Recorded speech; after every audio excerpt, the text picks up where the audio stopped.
ये सिद्ध करना है कि 3 + 2 √5 एक अपरिमेय संख्या है। तो हम इसको उल्टा मानते हैं और उल्टा मान के हम इसे सीधा सिद्ध कर देते हैं। देखिए, मान लेंगे, माना 3 + 2 √5 एक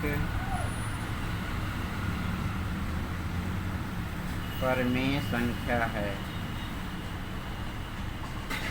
परिमेय संख्या है। अगर ये परिमेय संख्या है तो ये परिमेय संख्या की प्रॉपर्टी को फॉलो करना चाहिए। परिमेय संख्या का मतलब क्या होता है, जिसे हम a/b के रूप में लिख सकते हैं। इसलिए 3 + 2 √5 = a/b, जहाँ b ≠ 0 और a और b, यहाँ b और a तथा b सह-अभाज्य संख्या है। सह-अभाज्य संख्या है। अब इसे हम ट्रांसफॉर्म करेंगे तो हो जाएगा हमारे पास 2 √5 = a/b -3/1। यहाँ पर हम दैट इम्प्लाइज का इस्तेमाल करेंगे क्योंकि प्रोसेसिंग ऑर्डर दोनों तरफ चल रहा है। अब इसे जब हम सॉल्व करेंगे तो 2 √5 एलसीएम आएगा b, तो हो जाएगा a -3b। ये इंटू वाला पद बटे में जाएगा, √5 = a -3b/2b। अब आप देखिए, ये हमारे पास क्या होता है, परिमेय संख्या होती है, क्योंकि यहाँ पर a और b सहभाज्य। सहभाज्य का मतलब आपको बता दीजिए 3/5 है ना, 7/9। तो कहने का मतलब a और b सहभाज्य इंटीजर होती है। तो इंटीजर का मतलब यहाँ पर a और b के स्थान पर हम कुछ भी नंबर ले सकते हैं, 2, 3, 4, 5 कुछ भी ले सकते हैं। जब इसे सॉल्व करेंगे तो हमेशा एक ये क्या देगा, रेशनल नंबर देगा, परिमेय संख्या देगा। और ये अपरिमेय संख्या है तो देखेंगे, लिखेंगे हम लोग, चूँकि a -3b/2b एक परिमेय संख्या है। एक परिमेय संख्या है क्योंकि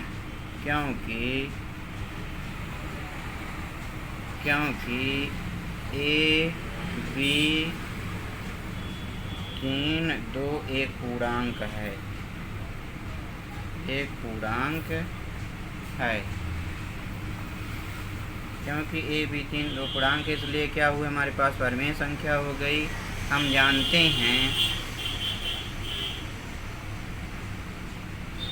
जानते हैं क्योंकि हम पिछले क्वेश्चन में सिद्ध कर चुके हैं। क्वेश्चन फर्स्ट में हम जानते हैं √5 एक अपरिमेय संख्या है। अपरिमेय संख्या है। और जब ये अपरिमेय संख्या है और ये परिमेय संख्या, इस प्रकार हमें क्या होता है, विरोधाभास उत्पन्न होता है। इस प्रकार हमें विरोधाभास उत्पन्न होता है। हमें क्या उत्पन्न होता है, विरोधाभास उत्पन्न होता है। इसलिए 3 + 2 √5 एक अपरिमेय संख्या है।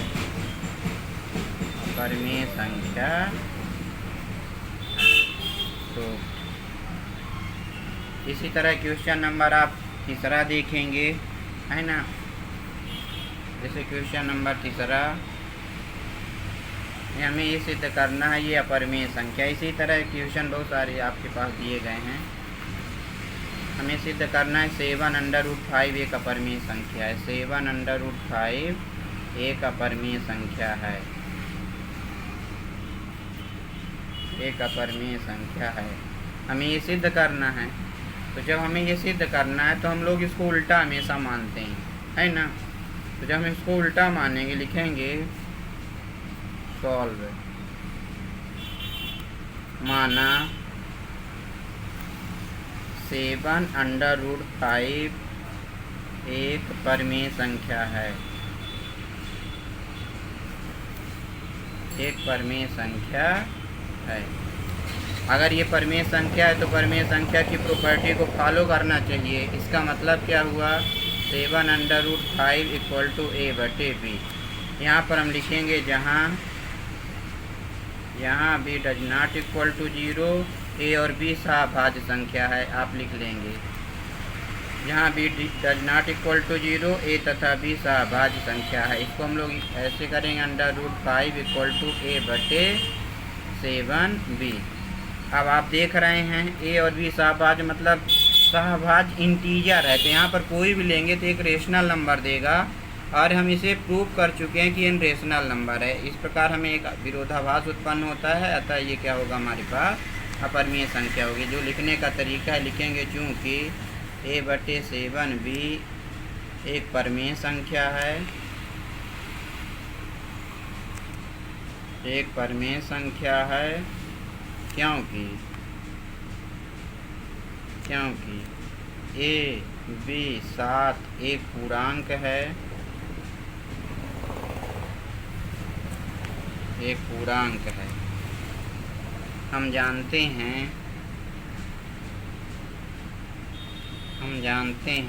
√5 एक अपरिमेय संख्या है, अपरिमेय संख्या है। इसे उसमें हमें क्या विरोधाभास उत्पन्न होता है, लिखेंगे इसमें हमें विरोधाभास उत्पन्न होता है, इसलिए 7/5 एक अपरिमेय संख्या है।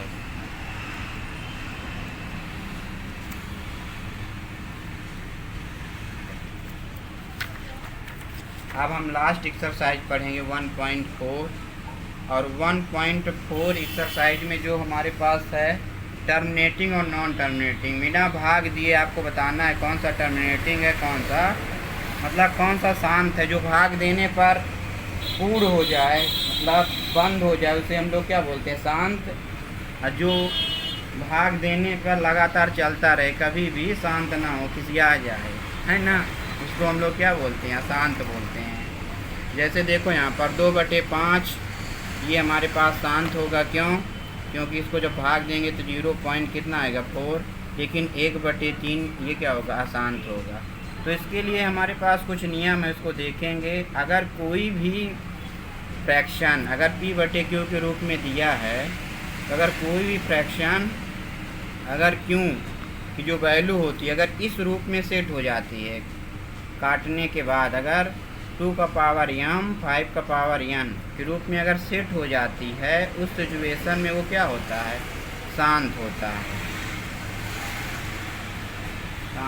है। और इस फॉर्म में अगर सेट नहीं हो पाती तो क्या होता है, अशांत होता है। ये टर्मिनेटिंग होता है और एक नॉन टर्मिनेटिंग होता है। अब हम कुछ क्वेश्चन लेंगे, आप देखेंगे 1.4 में बस टर्मिनेटिंग और नॉन टर्मिनेटिंग आपको बताना है। जैसे फर्स्ट क्वेश्चन हमारे पास 13/31/25। जैसे सॉल्व करेंगे तो जो 13/20 से हम लिख सकते हैं 5 आप देख रहे हैं इस फॉर्म में सेट हो रहा है, 2n 5n। अगर 2 दिया है तो अब 5 दिया है ना। इस यम और यन क्या होता है, यहाँ पर ऋणोत्तर पूर्णांक होता है, मतलब ऋण के अलावा कुछ भी हो सकता है। जैसे 5 दिया है तो हम 2 लिख सकते हैं। ये अगर 2 दिया है तो 5 लिख सकते हैं, क्योंकि किसी का पावर क्या होता है, 0 होता है, मतलब उसमें सेट हो रहा है। अगर सेट हो रहा है इसका मतलब ये क्या होगा, हमारे पास शांत होगा। अगर एक वैल्यू दिया है तो दूसरी वैल्यू को हम 0 पावर बना के उसे हल कर सकते हैं। आप देख रहे हैं इसमें सेट हो पा रहा है। फिर जैसे आप दूसरा नंबर क्वेश्चन देखिए, हमारे पास कितना दिया है, 17/8। तो इसे हम लिख सकते हैं 17/2 और 2 आप देखेंगे इसमें सेट हो रहा है। किस फॉर्म में सेट हो रहा है, ये सेट हो रहा है 2n 5n। इसको हम लिख सकते हैं 5 तो ये भी जब इसमें सेट हो रहा है 2n 5 इसका मतलब ये क्या होगा, हमारे पास शांत होगा। अब देखो ऐसे कौन से होंगे जो शांत नहीं होंगे, मतलब नॉन टर्मिनेटिंग होंगे। जैसे आप इसको देखिए, 8वां हमारे पास दिया 129/2 5 का पावर 7 इंटू 7 का पावर 5।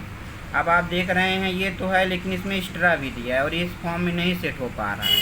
2 का पावर n, 5 का पावर n, 2 का पावर m और 5 का पावर n के फॉर्म में सेट नहीं हो पा रहा है। अतः ये क्या होगा हमारे पास, अशांत होगा, अशांत होगा। तो बस यही आपको बताना है, मतलब ये टर्मिनेटिंग होगा, कौन सा नॉन टर्मिनेटिंग होगा। बस आज के लिए बस इतना ही, इस एक्सरसाइज में यही आपको बताना था। धन्यवाद।